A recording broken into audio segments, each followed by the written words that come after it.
चीज़ें आपके लिए जो एक रिलेशनशिप में डील ब्रेकर हैं? एक तो ये कि जो एनर्जी मैं दे रहा हूँ और जितनी एफर्ट मैं डाल रहा हूँ, अगर उस एंड से वो एफर्ट नहीं आ रही ना, तो फिर मतलब क्या मैं उसके लिए मेरी उतनी वैल्यू नहीं है लाइफ में। ठीक है। और दूसरा कि जो आपका जो भी पार्टनर है, अगर वो इतना अंडरस्टैंडेबल है कि जितना भी आप में प्यार हो, आपको स्पेस चाहिए होती है। True. तो अगर वो स्पेस का ख्याल नहीं है ना, तो वो भी एक डील ब्रेकर रहेगा। वो क्लिंगीनेस भी नहीं होनी चाहिए ना कि बस ठीक है, स्पेस दोगे तो फिर वो रिलेशन और फ्लरिश करेगा। तो ये होना चाहिए। और तीसरी ट्रस्ट, तो ऑटोमेटिकली ये चीज़ें होंगी तो आ जाएगा। तो ये 3 चीज़ें। मोहब्बत को कैसे देखते हैं आप? जब मोहब्बत का सोचते हैं किसी से भी, तो जहन में क्या ख्याल आता है? जब मोहब्बत हुई या अब आप भी सोचते हैं, like what sort of feeling do you get और what do you want in love? Rabia, मुझे आप बताएं कि आपके लिए मोहब्बत क्या है? एक दूसरे के साथ अच्छा टाइम गुजारना, hugs when you see when you think about कि oh, if I'm in trouble I can call on that person, thinking about spending a good moment or going somewhere with that person, buying something, कोई चीज़ आप गए shop पे आपकी, ये सब मोहब्बत। और to have this feeling कि oh, this person, okay, मोहब्बत I think सुकून होती है। A person who brings peace। अब मेरा सवाल, मेरा जवाब, अब मेरा जवाब है कि जो मोहब्बत है ना, वो ये है कि आप को जिस शख्स से होती है, अगर आप उसके साथ हो, टाइम है आपको फिर पता नहीं लगता कि यार जिस शख्स से आपको होती है कि अच्छा इतना टाइम गुजर गया। Then you in a state of flow कि एक जो आप हवा में होते हो ना, वो जो चीज़ है ना, बेसिकली जो गोइंग विद द फ्लो वाली चीज़ है, फिर आप एक फ्लो में आ जाते हो। आप टाइम का नहीं पता, जगह का नहीं पता, you just listening to them और सुन रहे हो और आप कह रहे हो क्या लाइफ है। ये बहुत देर लगी जो हम एडिट में निकाल चुके हैं, लेकिन हमने फिर भी नमीर से सवाल का जवाब निकलवा लिया। बहुत देर लगी पहुंचते, सोच रहा था पहुंच गए हम। या फिर आपके आंसर ने थोड़ा हेल्प किया मुझे। या आजकल की जनरेशन कमिटमेंट से बहुत घबराती है। आपको भी है कुछ कमिटमेंट से डर, या you are okay with committing but at the right time of course, या आपको भी कंसर्न्स है कि हाँ पता नहीं will it work or not work out?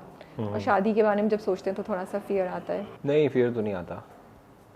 वो तो होना ही होना है। जो होना है वो तो होगा ही होगा। ये कोई हम टेस्ट देने जा रहे हैं? तो होगा ही होगा, जो होना ही होना है। वो तो होगा जो होना है। कमिटमेंट से नहीं घबराता।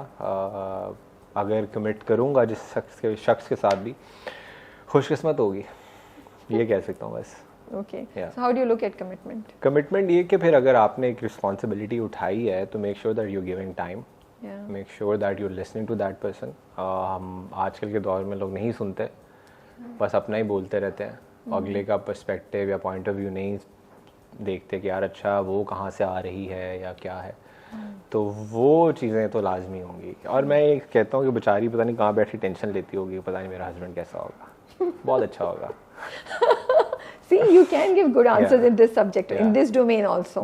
आप ऐसे अपने आप को अंडर एस्टिमेट करें, ये अच्छे जवाब दे रहे हैं आप। तो ग्रीन फ्लैग्स क्या हैं, रेड फ्लैग्स क्या हैं एक लड़की में आपके लिए? वना भी ना हो, जिसका मुझे अपना पता है, मेरे लिहाज से जो रेड फ्लैग्स हैं, मैं बड़ा एक सिंपल सा इंसान हूँ, तो मुझे है कि यार कोई बहुत वना भी ना हो, जिसके साथ मुझे इतनी एफर्ट डालनी पड़े उसके साथ कम्युनिकेट करने के लिए कि मैं यही टेंशन लेता रहूँ हर टाइम कि यार क्या बोल रहे हैं, कैसे बोल रहे हैं। So you want to be yourself? Yeah, I want to be comfortable with her। और मैं चाहता हूँ कि, और रेड फ्लैग है तो ये हो गया कि वना भी ना हो और बहुत ज़्यादा बोलती ना हो, क्लिंगीनेस ना हो, ठीक है यार स्पेस दो। तो ये ठीक है। और ग्रीन फ्लैग्स? इन जनरल मुझे वैसे ही वो एक इंसान शख्स बहुत अच्छा लगता है कि जो ड्रिवन हो और अपनी एम ही बस लाइफ ना गुजार रहा हो। तो I really want to be with someone जिसकी लाइफ का अपना एक एम्बिशन एंड गोल ओरिएंटेड होना आपके लिए ग्रीन फ्लैग है लड़कियों में। That's nice. She should be like that. और एक मतलब कोई पार्टनर हो के यार अच्छा एक टीम बन गई है हमारी, 1 और 11 हो गए, अब हम इस दुनिया को कॉन्कर करेंगे और हम पता नहीं क्या कर देंगे। तो वो लाइफ को ना इकट्ठा एक टीम प्लेयर होना चाहिए। तो वो तो एक बहुत बड़ा ग्रीन फ्लैग है मेरे लिए और मैं चाहता हूँ कि ये हो। तो यही बेसिकली है उसके, अगर ये किसी में है ना तो फिर बाकी ट्रस्ट होना, जो छोटी छोटी चीज़ें कि पर्सनल स्पेस देना, वो कामों में इतनी बिजी हो गई कि स्पेस तो वैसे ही आती रहेगी। नहीं, आप ऐसे ही घबरा रहे थे, आप बिल्कुल 100% मार्क्स से you have passed with flying colours in this exam, in these questions. आप पता नहीं क्यों इतना घबरा रहे थे। पहला इंटरव्यू है ना, पता नहीं कुछ गलत बोल दिया। तो क्या कभी मोहब्बत नहीं की? लड़कियों के बारे में सोचते नहीं है क्या? मोहब्बत हुई है ना। तो फिर नहीं बता सकता उस मोहब्बत के बारे में। मोहब्बत के बारे उस मोहब्बत के बारे में थोड़ी पूछ रही हूँ मैं। आप समझ लें कि वो मोहब्बत बहुत हेल्प करती है एक्टिंग करने में। ओह, या तो अच्छा एक्सपीरियंस नहीं था? नहीं ना, वो अच्छा है ना बुरा है। ओके, अभी तक है या हुआ ही नहीं है। मोहब्बत नहीं हुई है? बहुत ही वन साइडेड था। ओह, ओके। कि ना कभी कहा, ना कभी उस तरह की तो चीज। कहा क्यों नहीं? देखिए, कहा नहीं तो फिर आप फिर रो नहीं सकते आप। नहीं, रो तो नहीं रहा।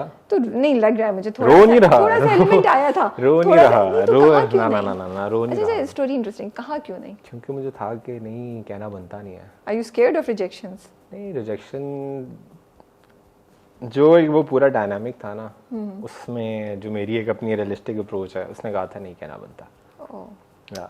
तो आई टुक अ स्टेप बैक और मैंने कहा कि इन इमोशंस को मैं एक्टिंग में यूज करूंगा। So I'm using that. तो she doesn't know even today that you liked her. पता भी नहीं है कि कौन है। उसको नहीं मालूम। हाँ। नहीं, she must be aware of you. क्या आप स्टॉक कर रहे थे किसी को? नहीं, अब मैं इससे ज्यादा डिटेल दे दी ना, अपने आंसर सोच समझ के दे। इससे ज्यादा मैंने डिटेल दे दी ना तो शख्स को पता लग जाएगा। So she didn't know about you.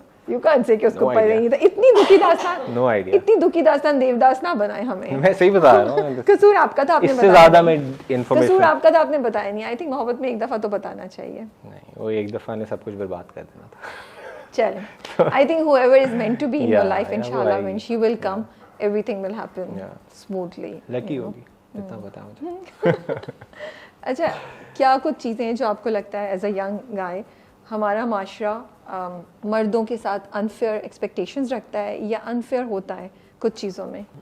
मुझे लगता है कि जो मर्द है ना पाकिस्तान सोसाइटी में, वो तो बेचारा वैसे ही बहुत बर्डन होता है उसमें। ओके, एक्सपेक्टेशंस होती हैं कि he is the one who is responsible for protecting the family, और ये वो है जो फैमिली को प्रोटेक्ट करेगा, लाइवलीहुड करे, कमाएगा, फिर अपना भी ख्याल रखेगा, और मतलब कि सब कुछ वही करेगा। तो एक वो जो एक इंसान के ऊपर सारी रिस्पॉन्सिबिलिटीज सब कुछ डाल देते हैं ना, और फिर एक इंसान को जब 10-15 लोगों की इंडिविजुअल एक्सपेक्टेशंस को मीट करना होता है, तो इन सब को मीट करते करते ना वो इंसान अपने आप को कहीं ना कहीं पे अफेक्ट उस पे आने लग जाता है, उसकी हेल्थ पे आने लग जाता है, जो कि इन अ लॉन्गर रन उसको फिर पता लगता है कि अच्छा मेरी तो हेल्थ अफेक्ट हो गई है, मैंने तो अपने ऊपर टाइम नहीं दिया। और तो जो मर्द है पाकिस्तान में उसके साथ ये होता है।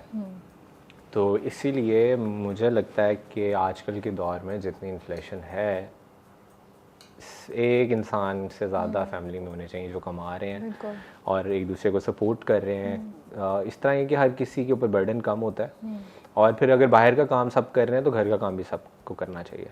मेरे घर में हाउस हेल्प है, मैं अपने काम सारे खुद करता हूँ, मैं कहता ही नहीं हूँ किसी को। मैं हाउस हेल्प को काम कहते हुए मुझे एम्बैरेसमेंट हो रही होती है, तो मामा कहते हैं कह दो ना, मैं कहता हूँ मामा मैं नहीं, मैं खुद कर लूँगा। मैं लॉन्ड्री कर लेता हूँ, डिशेस करता हूँ, सारा कुछ मतलब सब कुछ खुद करता हूँ। तो ये चीज़ें होनी चाहिए, अगर बाहर का काम सब कर रहे हैं तो घर का भी करें।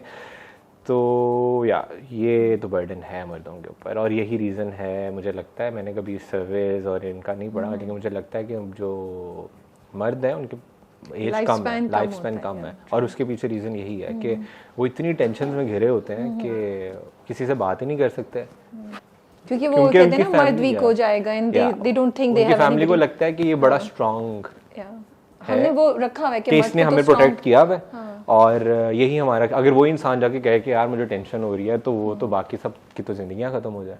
किसको टेंशन हो रही है तो हम क्या करें अगर इसी को टेंशन हो रही है, तो फिर उसकी ना अपनी हेल्थ पे इफेक्ट होता है, और ये चीज़ें मुझे चेंज होनी चाहिए। सो कर्जे जहाँ पे आते हैं, रोल कैसा आया आपके पास?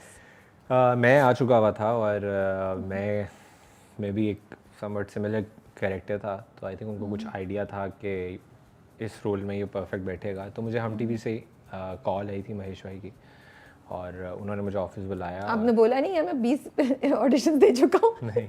अब अगर आपने रिजेक्ट किया तो मैं नहीं आ रहा। मुझे था कि इस दफ़ा थोड़ा सा ना मुझे ट्रीट भी डिफरेंटली किया गया था कि चलो एक आधा प्ले आ गया है, और किसी हद तक